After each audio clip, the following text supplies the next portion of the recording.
नमस्कार.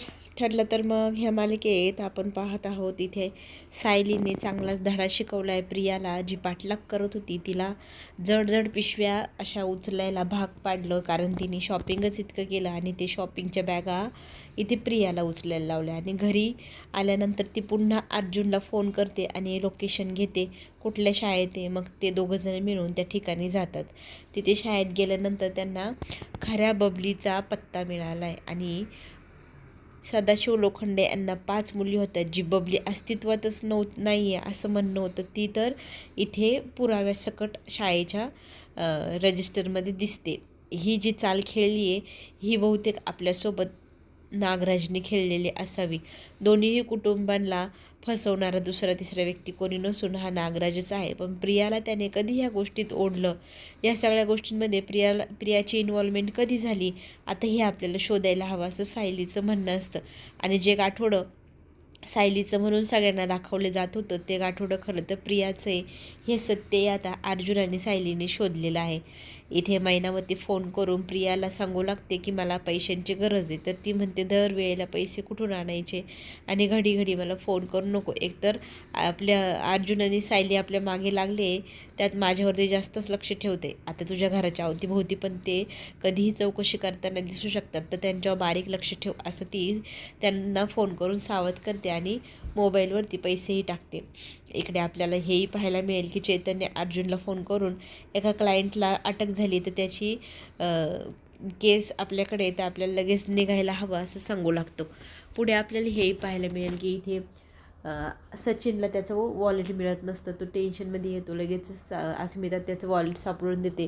एक तर पैसे नाही म्हणून तो चिडचिड करतोय हे तिच्या लक्षात येतं. तर ती विचारू लागते तू का एवढा टेन्शनमध्ये असतो. तर तो सांगू लागतो की माझे पैसे एका बँकमध्ये अडकले, तर माझ्याकडे पैसेच नाही, मी खूप टेन्शनमध्ये आहे. तर ती तिचं कार्ड देते आता त्याला वापरायला. त्याला खूप आनंद होतो की आपल्याला पैसे मिळत आहे. आता सॅमचा फोन येतो तर तो फोन कट करतो. आता सगळ्यात महत्त्वाचं इथे अस्मिता आहे, कारण अस्मिता पैसे देते.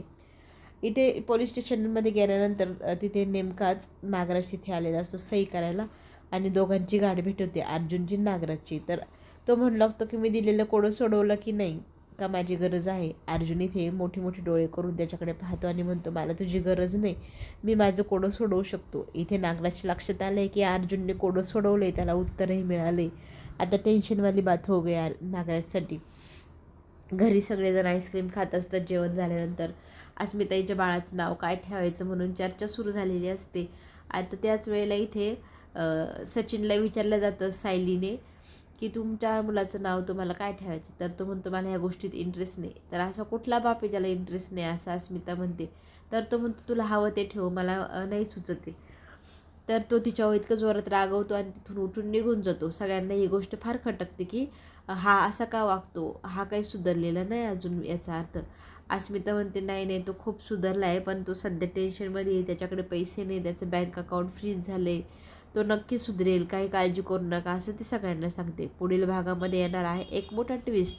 सायली ज्या हॉटेलमध्ये गेलेली असते त्याच हॉटेलमध्ये सॅम आणि सचिन भेटतात आणि त्या वेटरसोबत भांडण चालू असतं. त्याच वेळेला सायली त्यांना पाहते. आता इथे सॅम खूप चिडलेली असते. तिला मिठीमध्ये घेऊन शांत करण्याचा सचिन प्रयत्न करत असतो आणि ही सगळी शूटिंग ना सायली तिच्या मोबाईलमध्ये काढते. साक्षी जिवंत आहे आणि ती कोणाची गर्लफ्रेंड असावी, ती ही सचिनची, हे सत्य आता सायली पुढे. अर्जुनची गोष्ट इतके दिवस लपवत होता, त्याच्यापेक्षाही भारी गोष्ट आता सायलीच्या हाती लागलेली आहे आणि आता हे दोघंजण मिळून तिने कोणाला सांगण्याच्या आतच तिच्यावर हल्ला करणार. चला तर मग पुढे जे काय होणार ते पाहण्यासाठी चॅनलला लाईक करा, सबस्क्राईब करा. पुढे येणार नवनवीन व्हिडिओ आपण लवकरच पाहूया.